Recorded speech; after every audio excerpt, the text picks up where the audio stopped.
Hi fellow knitters, welcome back to the channel, or welcome if you're new. It's great to have you here. My name's Debbie, this is Happy Valley Knits, and today I'm wearing a finished object, the Cloudbreak tee, and I'm going to do a deep dive into knitting this one.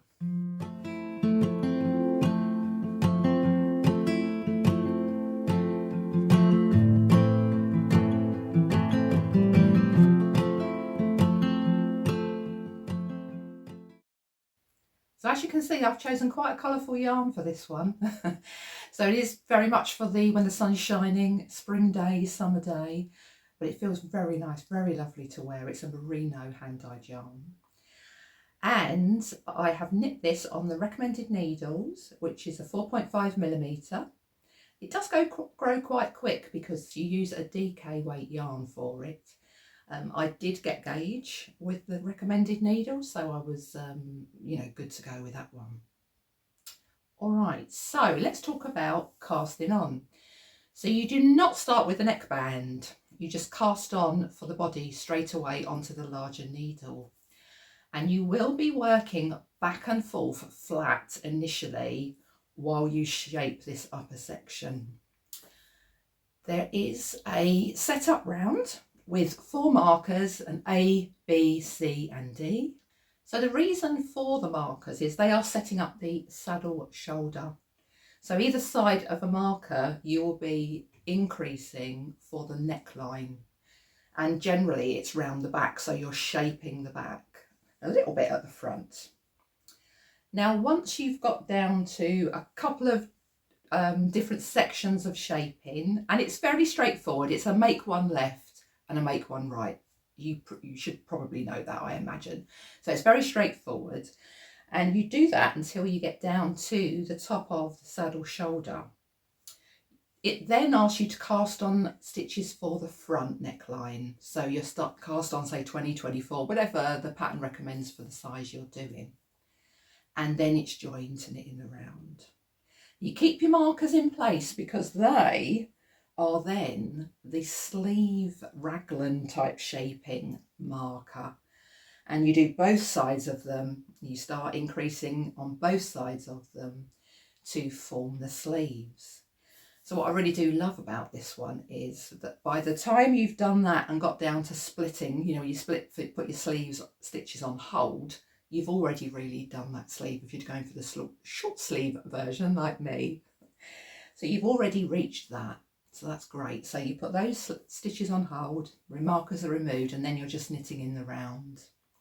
So what I'd like to do is just take a closer look now at what I meant by the saddle shoulder and the increases. Just going to bring the camera in a bit closer so we can have a look at that. Okay, so here's the garment off of me, obviously, and I'm hoping you can see the saddle shoulder construction here. I know it's a little bit more tricky when you've got a patterned yarn, but you can see here how these stitches remained flat there, and then there were increases this side and this side, shaping the back and the front. And that becomes your saddle shoulder. Once you finish that, hopefully you can see here, you are on this portion here where you start to join and cast on more stitches for the neck. At the same time, those markers A and B are still in, and here is your raglan increase if you like. And on each side of that marker, this will be just one of the markers, say it's A, you are increasing. Of course, you're doing it that side of the sleeve and you're doing it on those two sides of the sleeve to get a beautiful sleeve. Now, as I mentioned in the main video there, when you put your sleeve stitches on hold, you really have already got down to the point where you've knitted your sleeve. Of course, you come back and pick this, put the sleeves stitches back on your needle, and then you just do your rib to finish it off. But that's wonderful, so I love that. And then we're going to start looking at this lovely garter ridges and scallopy pattern. I'm calling it a scallop pattern. I'm going to have a bit of a closer look at that as well in a moment. Okay, so I hope that closer look gave you a good idea of the construction of the top. I really like it actually. I quite like having this saddle shoulder and then a raglan. It's lovely because you don't have to do it, you know, it's seamless again, isn't it? Just top down, which I like. Okay, and then you'll be knitting plain stockinette. You'll just be knitting all the stitches in the round until you get down to the portion where the lace pattern starts. Well, it's the garter ridges and lace. Now, I actually thought on first looking at the pictures that it was like a feather and fan, but it's not. So I kind of assumed, oh, this is a feather and fan. That looks lovely. Yes, I'd love to do that. But on reading the pattern, I realised it wasn't. It gives you the same wavy shape, and it's not too bad. I had to rip back a couple of times. I need to let you know that I did actually have to rip back a couple of times, more because of my assumption rather than the pattern, but I did have to get my head round some of those techniques, and I'm going to have a closer look at that in a minute. But yes, you're knitting in the round. Now it asks you to knit for, I think, 3¼ inches. For me, the lace patterning or the garter ridge and lace would have started a bit too high up, and because I'm pear shaped, I didn't want a lot of bulk on my tummy and hips. I didn't want it to start too early and it would look a little bit, you know, quite lumpy. Now that's just my personal preference because of my pear-shaped body. So obviously you will do whatever is good for you. So I went down another 3. I actually went down 6 inches, but I do have a long torso as well. Do need to tell you that. And then I started the garter ridges, which I decided to do in a nice contrasting pale pink.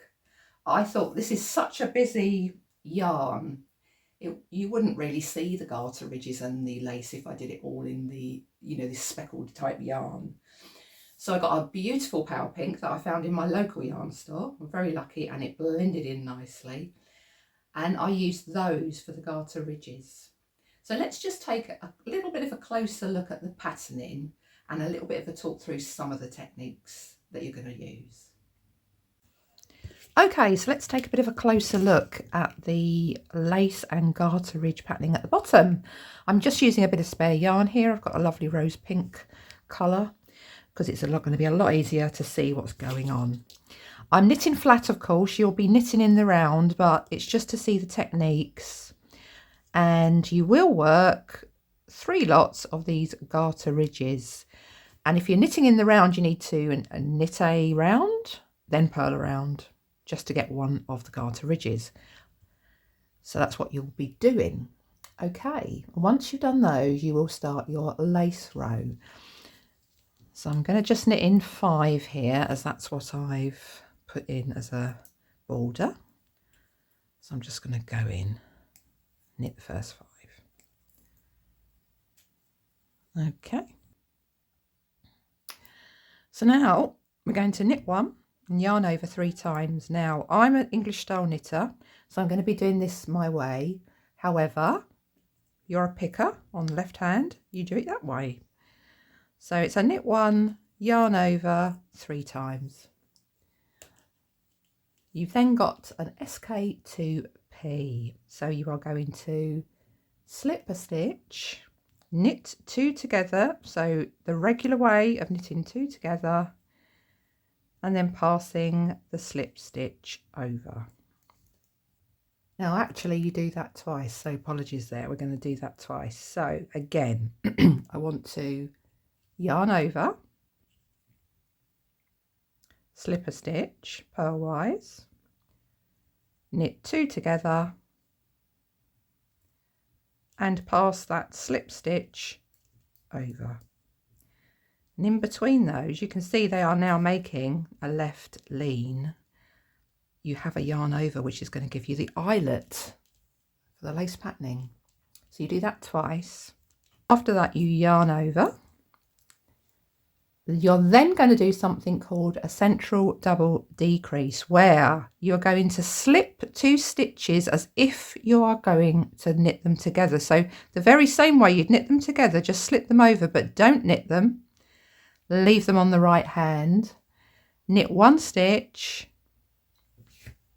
the usual way, and then you're going to pick those 2 up as they are and pass them over. There we go. So now we've got an eyelet stitch with the yarn over, but we've got a central double decrease. And if you can see, it's not leaning left or right, it's just straight. So that's your central decrease done. Okay, then you yarn over again. There's a lot of yarn overs, which is fair enough, we're making the eyelets. Knit 3 together, so you're then going to have to get through all 3 of those stitches, knit them together. Sometimes that can be quite tight at the top of your needles, just excuse me. Knit 3 together, yarn over. Now, how many times are we doing that? We're doing that twice. So again, that's the yarn over, knit 3 together.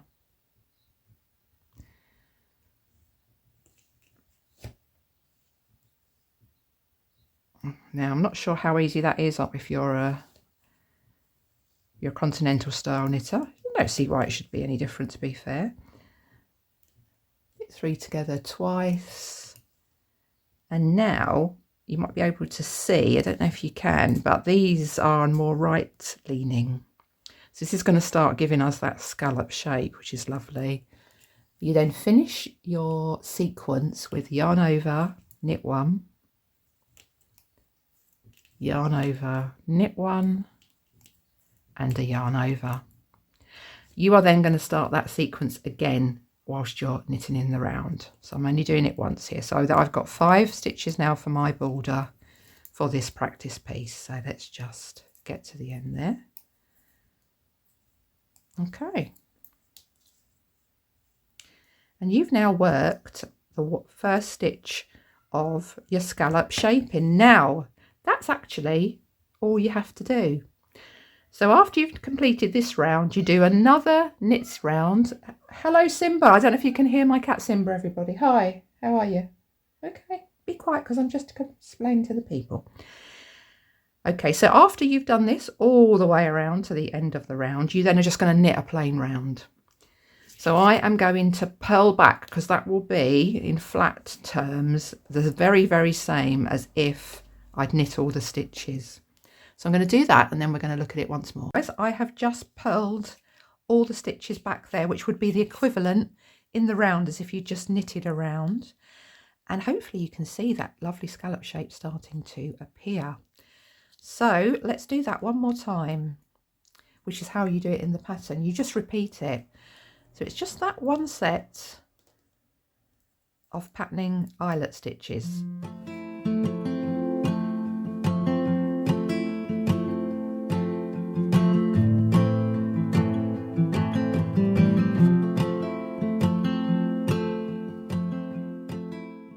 All right, so here we are. I've just worked one garter ridge just so you can have a nice view. But you can see there, I think, the scallop lace pattern. I'm calling it a scallop lace pattern because it makes a scallop. That's just my words, but it's beautiful, isn't it? Look at that. So, of course, you will repeat that as many times as your pattern tells you or as you want to, because you can make it as long or as short as you like. It is your tea.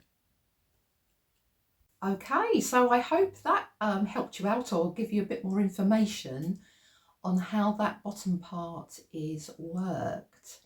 And I think with all of this combined, you probably now have a really good idea of whether this is a good pattern for you. Do you want to knit it? Now, of course, I love pattern, I love colour, so I go crazy. I'm always doing that. But it would be so beautiful in a neutral, wouldn't it? Or just heathered or slightly marled. It would be beautiful in that. If that's more your thing, then, you know, go for that. But as ever, I do appreciate you watching my videos. Thank you so much for your time. It's great to have you all here. I wish you all happy knitting and I will see you again next time.